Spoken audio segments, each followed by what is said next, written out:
Bienvenue à cette 10e partie de notre série sur le Saint-Esprit. Et dans cette vidéo, j'aimerais toucher ce sujet du parler en langue au temps de la Bible.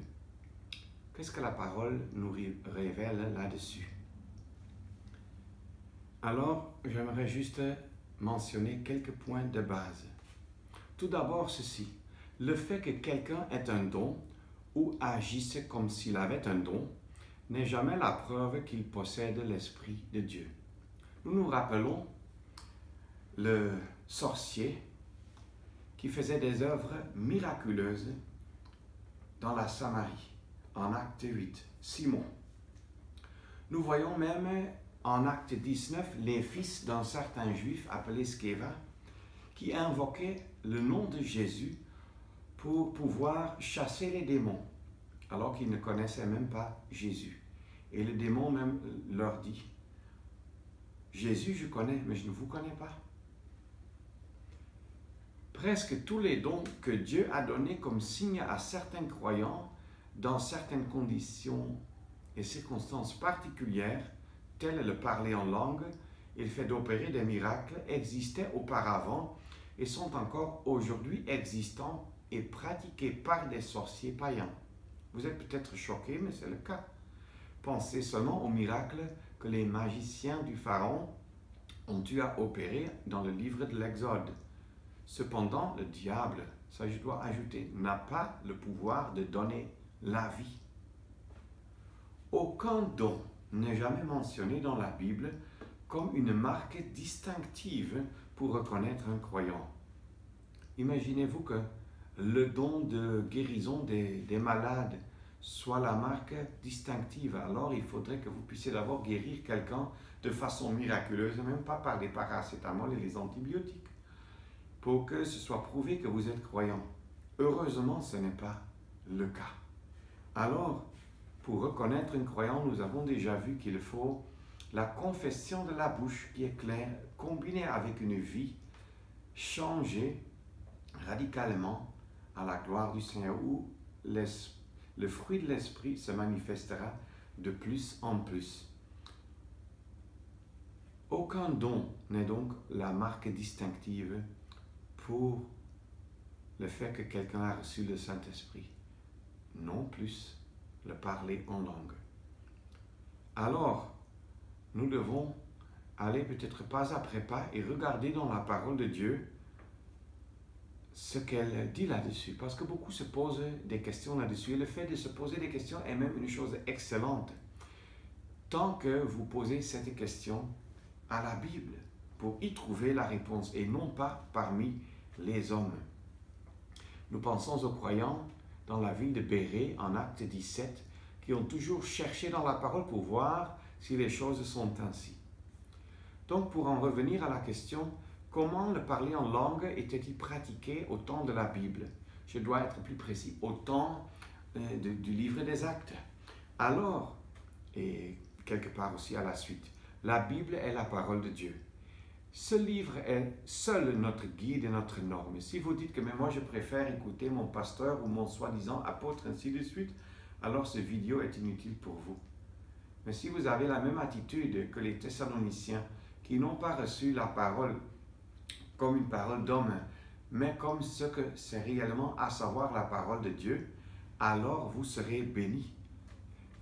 Quand une machine a été commandée, que ce soit un ordinateur, un téléphone, dans certains pays, une machine à laver ou autre, alors c'est toujours bien d'avoir et de lire le mode d'emploi. Moi, je ne suis pas fort dans ce domaine et souvent je commence à utiliser un appareil avant d'avoir bien étudié le mode d'emploi. Alors, la conséquence peut être un dégât terrible. Tu ne peux pas dire que comme mon ordinateur est sale, je mets ça dans la machine à laver. Tu auras des dégâts énormes parce que les choses électriques et électroniques ne peuvent pas partir dans l'eau. Il y a beaucoup de choses qu'il faut comprendre. Alors, le mode d'emploi est toujours fait par celui qui a fait le produit. Or maintenant, s'il s'agit des dons de l'Esprit, eh bien, l'Esprit de Dieu justement a inspiré le mode d'emploi qui est la parole de Dieu pour que nous puissions comprendre l'usage, le bon usage correct des dons qui viennent de lui-même. Alors, ce mode d'emploi qu'est la Bible, sous la direction du Saint-Esprit, peut nous faire comprendre clairement les pensées de Dieu. Il n'y a pas d'autre livre et pas d'autre personne sur cette terre qui puisse nous expliquer le mode d'emploi du parler en langue. Et la Bible, comme étant la parole de Dieu, nous montre clairement quelques points importants que j'aimerais vous citer. Tout d'abord, le parler en langue, c'est un don de grâce. Donc, comme tout autre don, étant un don de grâce, n'est pas une mérite. Ne peut pas être gagné comme à un concours, ne peut pas être mérité parce qu'on a bien travaillé. Ce n'est pas donné à des croyants qui sont particulièrement spirituels et fidèles, mais c'est un don de grâce que Dieu donne à qui lui plaît. Comme 1 Corinthiens 12 nous le dit, à qui il veut. Il le donnait à qui il voulait et comme cela lui plaisait. 1 Corinthiens 12, verset 31 nous le dit. Je vais vous lire ce verset.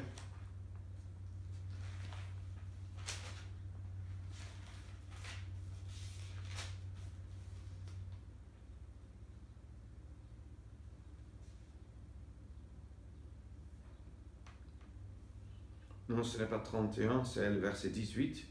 Mais maintenant, Dieu a placé les membres, chacun d'eux, dans le corps comme il l'a voulu. Et à la fin du verset 11, à chacun, distribuant à chacun en particulier, comme il lui plaît.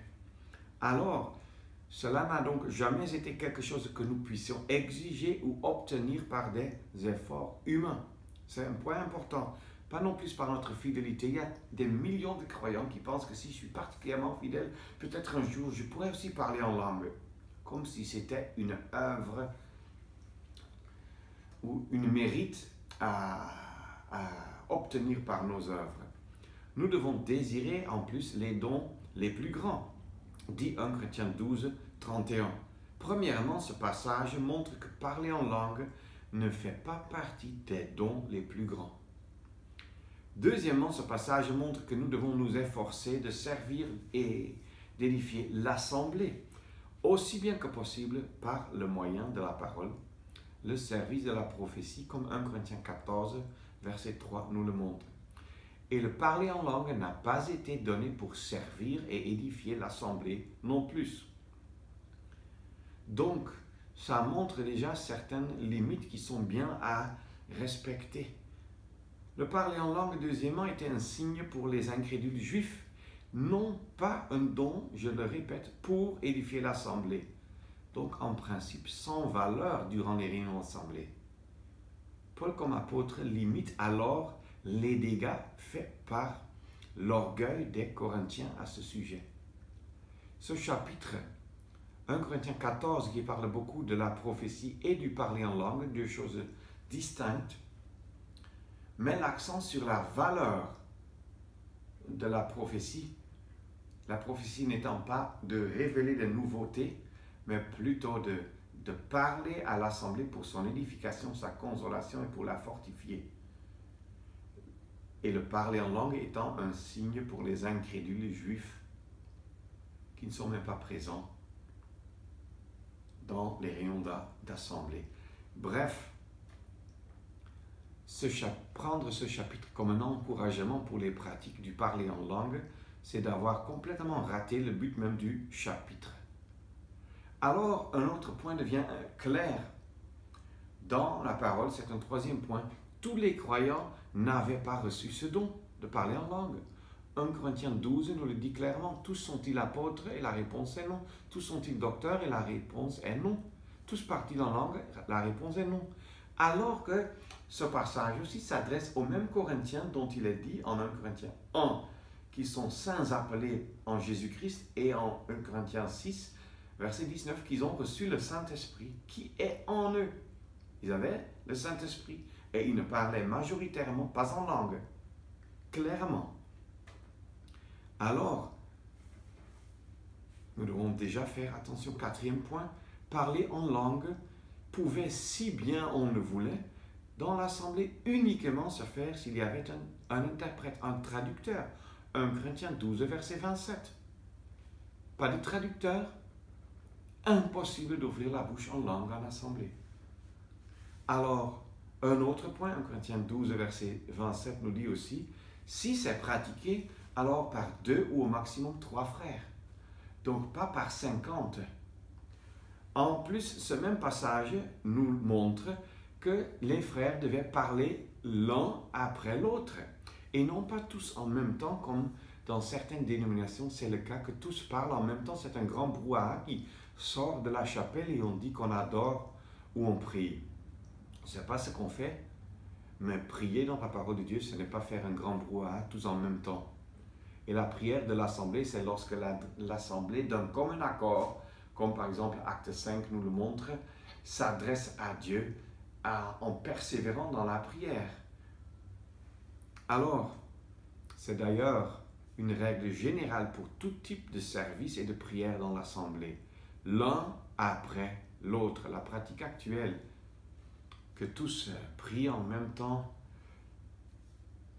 tous parlent en langue, ou plusieurs parlent en langue en même temps. C'est un désordre et un amalgame que vous ne trouverez jamais dans la parole. Un tel désordre est bien répandu dans le paganisme, mais pas dans le christianisme de la parole de Dieu. Alors, Dieu lui-même, je l'ai déjà dit, indique que le parler en langue est l'un des dons les plus petits, si même pas le don le plus petit, le moins important. On ne peut se soustraire à cette claire information divine en 1 Corinthiens 12, que j'ai maintenant devant moi. Tu vois, apôtre, prophète, docteur, miracle, don de grâce de guérison. Tous parlent-ils en langue, tous interprètent-ils. Ça vient en dernier lieu. Et dans le chapitre 14, quand on le lit, il en est de même. Il est très clair que ce n'est pas un don trop grand, au contraire, très petit même. Et dans le chapitre 14, poursuivez l'amour et désirez avec ardeur les dons spirituels, mais surtout de prophétiser, parce que celui qui parle en langue ne parle pas aux hommes, mais à Dieu, car personne ne l'entend, mais en esprit, il prononce les mystères, ainsi de suite. Ça met l'accent sur l'importance de la prophétie, le don du parler en langue. Alors, est une chose qui est importante dans son cadre, à l'époque. Le don de la prophétie a une importance générale pour tous les croyants de tous les siècles et de toutes les régions et langues imaginables. Alors, sans traducteur, c'est encore un autre point. Le parler en langue était édifiant uniquement pour la personne qui parlait, comme je viens de lire. Or, dans l'assemblée, il ne faut pas rechercher à s'édifier soi-même. On n'est pas réunis en église pour s'édifier, mais pour s'édifier soi-même, je veux dire, mais pour édifier les autres et l'ensemble. C'est pourquoi dans l'assemblée, il valait mieux parler 5 paroles avec intelligence, compréhensible donc, que 10 000 en langue. C'est ce que l'apôtre Paul dit. Or, lui-même a dit, je parle en langue plus que vous tous, mais pas dans le cadre de l'assemblée. En plus, le chapitre 1 Corinthiens 14 nous montre avec clarté que vos femmes se taisent dans les assemblées, car il ne leur est pas permis de parler. Se taire veut dire fermer la bouche. Se taire ne veut pas seulement dire ne pas enseigner, ne pas être pasteur. Se taire veut dire ce que cela dit, à savoir se taire, fermer la bouche, ne pas prendre la parole. Ce qui veut dire, quand Dieu s'adresse à l'assemblée, il passe toujours par un frère. Et quand l'assemblée s'adresse à Dieu, dans les actions de grâce, elle passe toujours par un frère. Des sœurs prenant cette position quittent l'ordre de la création et se placent sur un terrain entièrement contraire à la parole de Dieu. On veut nous faire croire que c'était comme ça parce que les femmes à Corinthe bavardaient beaucoup. Je connais d'abord des femmes dans le monde entier, encore de nos jours, qui bavardent beaucoup, et deuxièmement, je connais même des hommes qui bavardent beaucoup. Ça n'a aucun sens, cet argument. Ce n'est pas la parole de l'apôtre Paul pour l'assemblée à Corinthe, c'est la Bible que nous avons en main. Et la parole de Dieu, inspirée par l'Esprit, dit que vos femmes se taisent dans les assemblées. Elles peuvent donc chanter avec nous, parce que ça, c'est pas être un canal de Dieu pour l'assemblée et vice-versa. Mais chanter, c'est une autre sorte d'activité. Dire Amen, c'est aussi normal pour les frères et les sœurs. Mais de prendre la parole de la part de l'assemblée vers Dieu ou de la part de Dieu vers l'assemblée n'est pas réservé à la femme. Sur la base de l'ordre de la création et de l'ordre divin dans l'assemblée. Alors, dans tous les cas, comme Acte 2 nous l'a déjà montré au début de cette série, il fallait que ce soit des langues existantes et compréhensibles. Prononcer un flux de mots incompréhensibles et appeler cela parler en langue glossolalie est anti-biblique, insensé et tout à fait malsain. C'est un brouhaha que plusieurs produisent et disent qu'ils parlent en langue. Si tu demandes mais quelle langue, ils ne peuvent pas te dire laquelle. C'est déjà du non-sens. En Acte 2, on savait avec exactitude, nous les entendons dans notre propre langue. Par exemple, le grec, Mède, Parse, ainsi de suite. On les entend parler des choses merveilleuses de Dieu dans notre propre langue. C'est des langues existantes. Mais il y en a qui ne comprennent pas que parfois, l'apôtre Paul prend un ton ironique. Par exemple, certains disent « Oui, tu as raison, mais moi, ce que je parle, c'est une langue d'ange. » Et il se réfère alors à 1 Corinthiens 13. Verset 1er. « Si je parle dans les langues des hommes et des anges, mais que je n'ai pas l'amour, je suis comme un airain qui résonne et comme une cymbale retentissante. » Regarde, c'est compréhensible, me dit-on, que tu ne me comprends pas, et je ne sais non plus même quelle est cette langue, parce que ma langue est céleste, elle est la langue des anges. Or, ça, c'est ne pas comprendre que l'apôtre Paul s'adresse avec ironie, s'attaque pour ainsi dire à l'orgueil des Corinthiens, dont certains se disaient que mon parler en langue est même hyper spirituel, ça dépasse même le niveau du parler en langue de mon frère. Lui, il parle peut-être l'arabe ou le chinois, mais moi, je parle la langue des anges. Et se vantait même encore davantage, et comme 1 Corinthiens 5 nous le dit, il s'enflait d'orgueil. Et l'apôtre Paul doit reprendre cela et dire que tu peux même aller si loin que de suggérer que c'est une langue d'ange si tu n'as pas d'amour. Cet amour qui, justement, fait ceci. L'amour n'est pas envieux, l'amour ne se vante pas, l'amour ne s'enfle pas d'orgueil. Il ne cherche pas son propre intérêt. Voilà. Si tu t'imagines cela, tu agis en plein contraste avec l'amour. Et donc, ton parler en langue, que ce soit une langue réelle de sur la terre, ou que tu t'imagines parler une langue d'ange qui n'est même pas du tout révélée dans la parole de Dieu, alors sachez que sans amour, ça ne vaut même rien. Donc cet argument ne vaut non plus même pas un seul gramme sur la balance. Alors, j'espère que cela vous aidera à comprendre qu'il y avait déjà au temps du Nouveau Testament un mode d'emploi très clair qui limitait à l'extrême l'usage de ce don pour que ce soit utile dans les circonstances pour lesquelles ce don était donné et que ce ne soit pas abusé dans d'autres circonstances. Et de nos jours, comme on a déjà vu, ce don a donc perdu sa fonction, et cela depuis plus de 19 siècles, excepté dans quelques mouvements extatiques, mais qui ne se fondent pas sur la doctrine, la saine doctrine de la sainte parole de Dieu, mais sur les émotions. Or là où on se laisse aller flotter sur les émotions. On a déjà quitté le terrain de la parole de Dieu. Je vous souhaite bon courage à abandonner le terrain des émotions et à juste poser vos pieds sur ce fondement solide qu'est la parole de Dieu. Bon courage et Dieu voulant, aux prochaines vidéos. Merci.